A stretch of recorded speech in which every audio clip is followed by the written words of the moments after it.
I'm flying out of Boston, and he asked me what days, and he's like, listen, I can come and meet you in Boston for a few days, and we can hang out and before we go to Aruba. I'm like, all right, cool.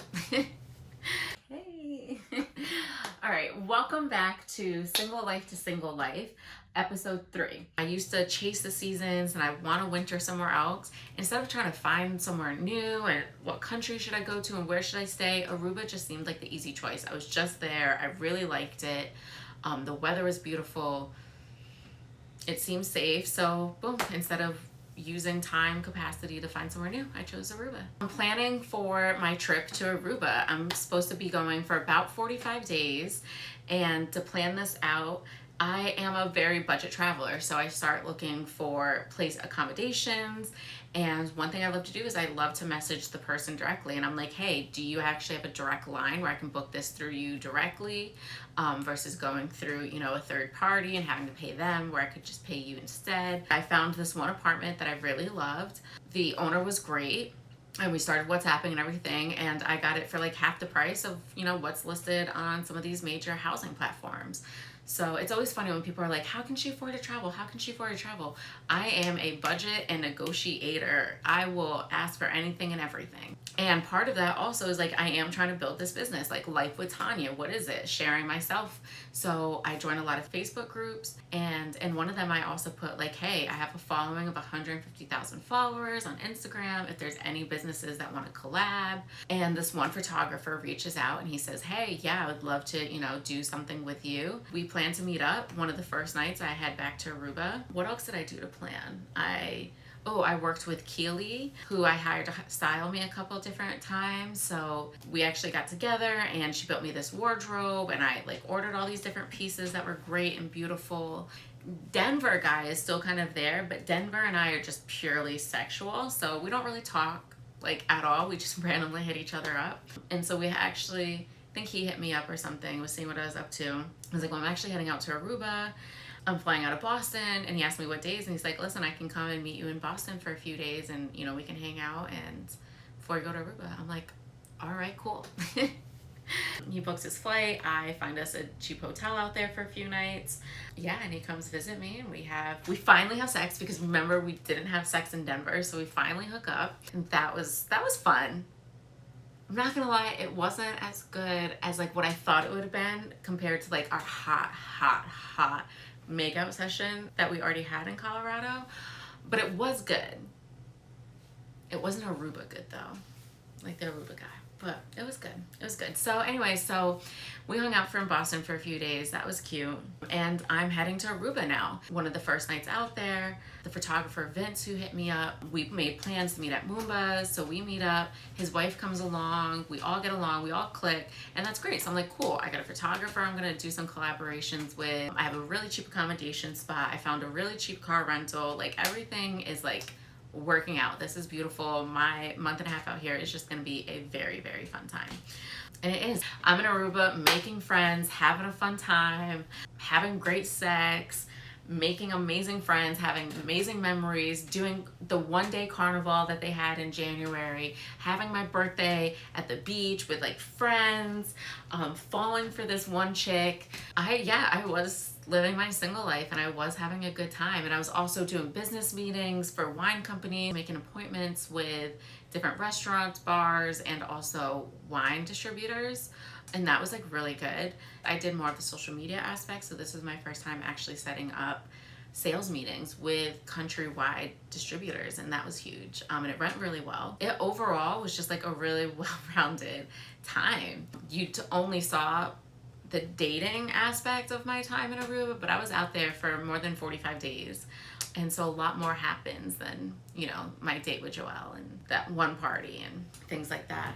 Meeting up with Vince was really great. He's like, hey, I can show you around different places. Let's hang out another night. So it was. We made plans. We met up again. Him and his wife took me out to a couple different places. I actually met Johnny through them, which was, Johnny, you see him on the show. Johnny becomes a really good friend of mine. And it was actually funny. So this one night, the one night that Vince goes and takes me out to show me around different spots in Aruba, we're leaving one of the clubs and we're walking to the car in the parking lot. and someone kind of had like loud music, like a speaker playing from their car.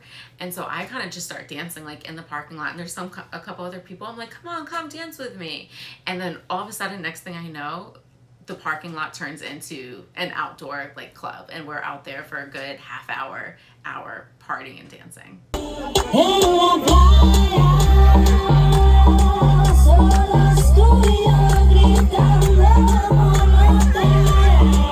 Yeah, I'm in Aruba and I'm sad now. You know, around Valentine's Day is actually the night I call Texas guy, and I'm kind of intoxicated, and I call him and I'm just sharing my concerns that I have, like the way we've been talking.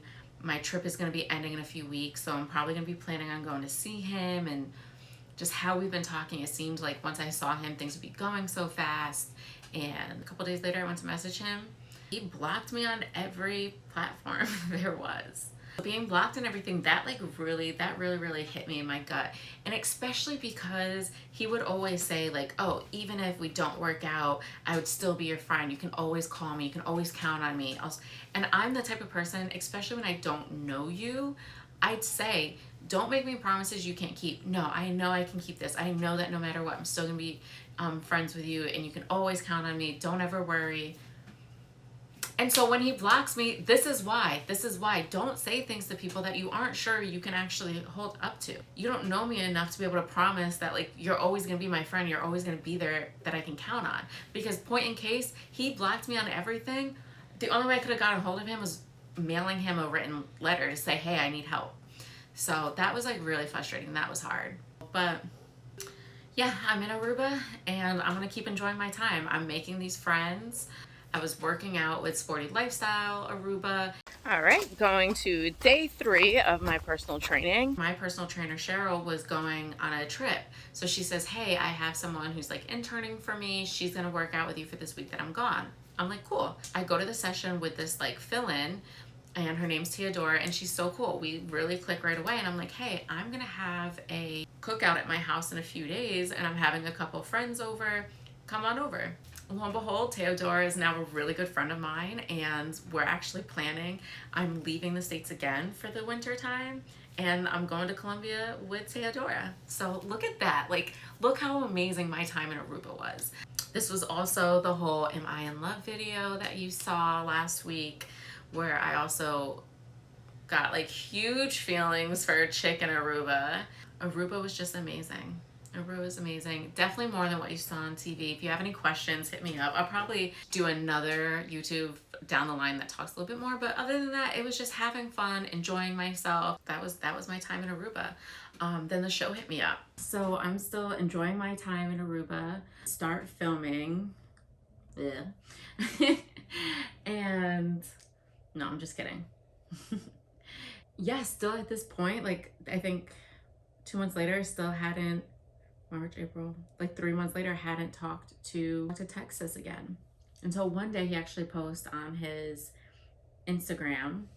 Oh, he actually didn't block me on Instagram. That's what it was. He blocked me like on all the messaging apps. He didn't block me on Instagram, but he wasn't posting either.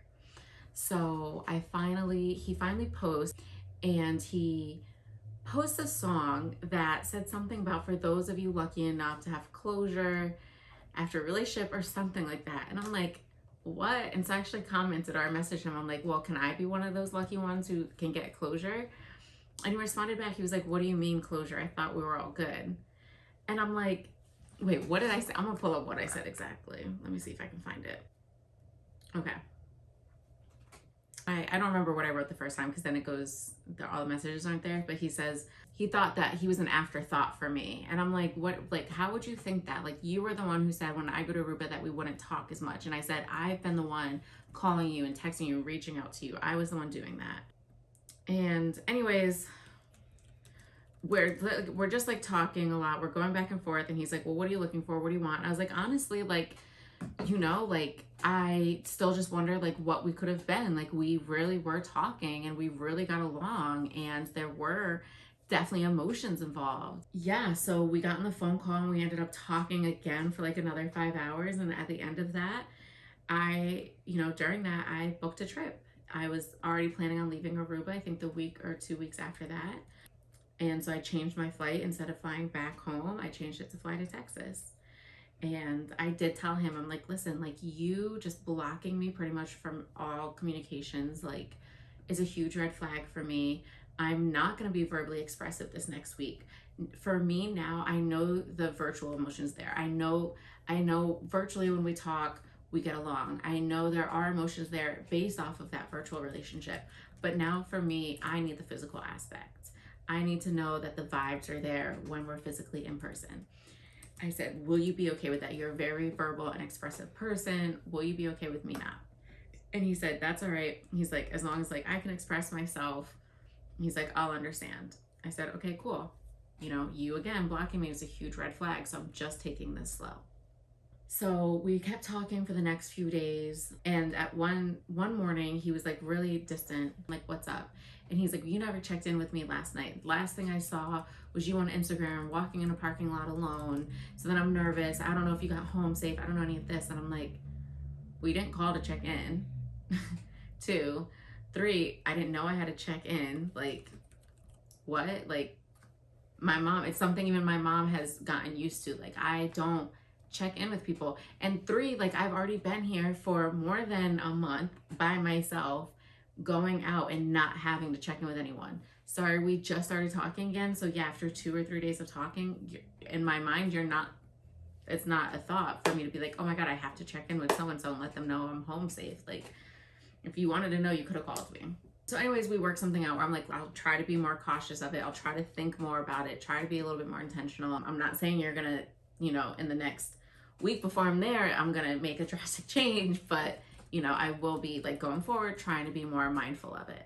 The next night or the night after, I was hanging out with a friend and I sent him like, oh, I actually hosted a party at my Airbnb. So I sent him like a video of the DJ and the people there, and I was having a good time.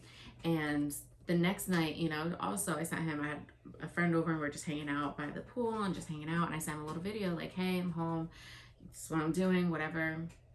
Have a good night. And so then we talk again. He's like distant. And I'm like, what is going on? And he's like, oh, well, you're just sending, he's like, you're still not checking in. You're treating me just like a friend. And I'm like, yeah, I told you I was going to be taking this slow. Like, he was like, yeah, but you treat me like a bro. You even call me bro. I'm like, bro, I even feel like I was married for 2 years and called my husband bro. Like, that has nothing to do with how I'm feeling about you. Apologize. I didn't realize saying bro, like, made you feel like that. And I'm like, but I told you I wasn't going to be verbally expressive.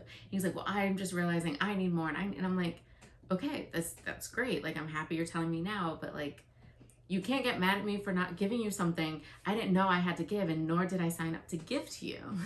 We just started talking again 5 days ago. 5 days ago.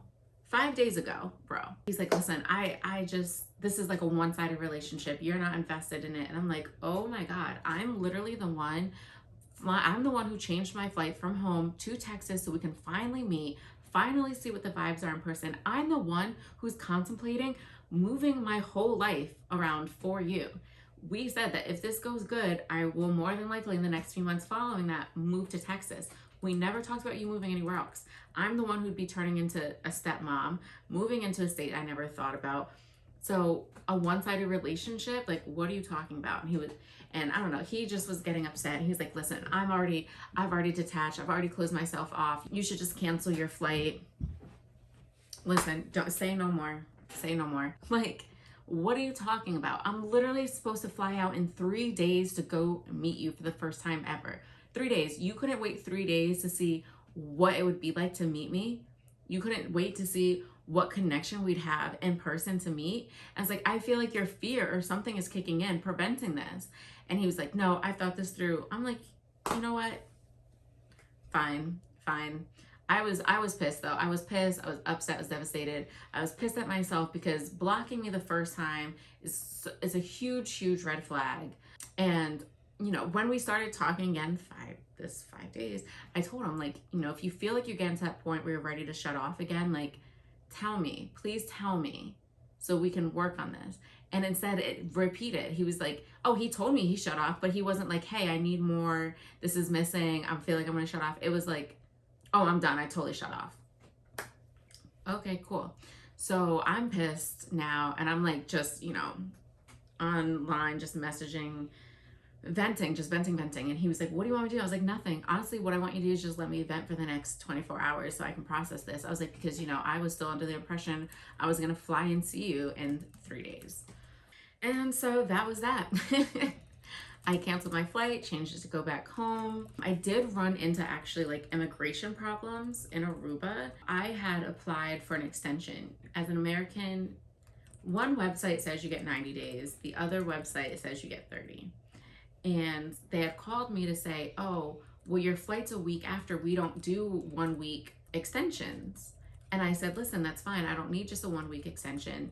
I just need an extension because I'm staying more than 30 days and I'll choose to fly out whenever I want to fly out during that extension period. I went back, but something felt kind of weird with that phone conversation. So I actually went into the immigration office like a few days after that phone call and gave him my information, everything. He goes to the back, he comes out and he's like, oh no, you're all good. Your papers are processing, you're all set. It'll just take 2 weeks. I'm like, okay, cool. 2.5 weeks later, I go, hey, it's been 2 weeks. I just wanted to check in. And they say, the guy takes all my information, comes back. He says, oh, your paperwork was canceled back in the beginning of April. They called you to say they couldn't give you just a 1 week extension. And I said, I didn't ask for just a 1 week. Yes, my flight, but my flights were flexible. I asked for an extension because I knew I was going to be here past 30 days. I don't want to be banned from coming back. I need this extension. So when I leave, I'll be good. And they said there was nothing they could do since it was already canceled. I'm now in their system as overstaying and I'm there illegally and I need to bounce. So that was like all confusing for me. So yeah, I make plans to go home. I had to extend my trip just a little bit from, you know, canceling it from my Texas and rearranging to go back home. And Texas actually, he messages me and he says, I don't know if you canceled your flight yet, but I'll still be at the airport tomorrow. What? Yeah, I canceled that shit. What the fuck? Yes, I canceled my flight. The fuck?